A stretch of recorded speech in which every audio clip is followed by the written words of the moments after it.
السلام علیکم ورحمۃ اللہ۔ سورہ مائدہ مدنی صورت، چھٹے سپارے کا 7واں رکوع، آیت نمبر 18 سے 19۔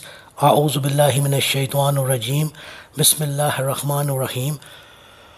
وقالت الیہود والنصارى نحن ابناء اللہ واحباؤہ قل فلما یعذبکم بذنوبکم بل انتم بشر ممن خلق یغفر لمن یشاء ویعذب من یشاء وللہ ملک السماوات والارض وما بینہما والیہ المصیر۔ یہود و نصارہ دونوں کہتے ہیں کہ ہم تو اللہ کے بیٹے اور اس کے چہیتے ہیں۔ آپ ان سے پوچھئے کہ اگر یہی بات ہے تو پھر وہ تمہیں تمہارے گناہوں کی سزا کیوں دیتا ہے؟ بلکہ حقیقت یہی ہے کہ تم بھی ویسے ہی انسان ہو جیسے اس نے دوسرے انسان پیدا کیے ہیں۔ وہ جسے چاہتا ہے معاف کر دیتا ہے اور جسے چاہتا ہے سزا دیتا ہے۔ اور آسمانوں، زمین اور جو کچھ ان کے درمیان ہے اللہ ہی کی ملکیت ہے اور اسی کی طرف سب کو جانا ہے۔ جی، یعنی تم کوئی بالا تر مخلوق نہیں بلکہ عام انسانوں کی طرح ہی ہو۔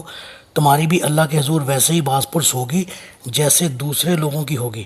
پھر اللہ جسے چاہے گا معاف کر دے گا اور جسے چاہے گا اس کے گناہوں کے عوض اسے در لے گا، اور جو کچھ وہ کرے وہ مختار کل ہے، کیونکہ وہ کائنات کی ہر چیز کا مالک ہے۔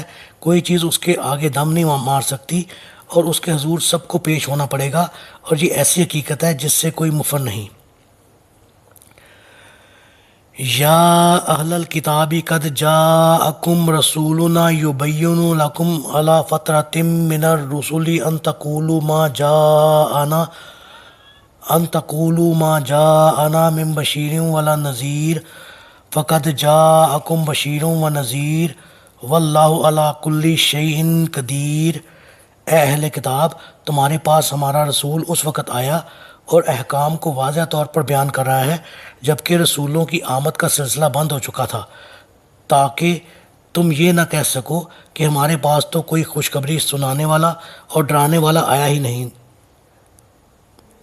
لو، اب تمہارے پاس بشارت دینے والا اور ڈرانے والا آ چکا ہے اور اللہ ہر چیز پر قادر ہے۔ جی، بنی اسرائیل میں بیک وقت ایک ہی زمانے میں کئی انبیاء مبعوث ہوتے رہے۔ دینی قیادت بھی انہی کے پاس ہوتی تھی اور دنیاوی قیادت بھی۔ عیسیٰ علیہ السلام کے بعد انبیاء کی بعثت کا سلسلہ بند ہوا اور مسلسل 600 سال تک بند رہا۔ اس کے بعد نبی آخر الزماں صلی اللہ علیہ وآلہ وسلم مبعوث ہوئے۔ یہود اس نبی کے انتظار میں رہا کرتے اور مشرکین سے کہا کرتے تھے کہ جب نبی آخر الزماں آئے گا تو ہم اس کے جھنڈے تلے جمع ہو کر تم پر فتح حاصل کریں گے۔ مگر جب نبی آخر الزماں صلی اللہ علیہ وآلہ وسلم تشریف لائے تو یہود نے انہیں دی ہوئی بشارات کے مطابق ٹھیک طرح پہچان لیا، پھر صرف اس بنا پر آپ کی نبوت کا انکار کر دیا کہ آپ بنی اسرائیل میں سے نہ تھے۔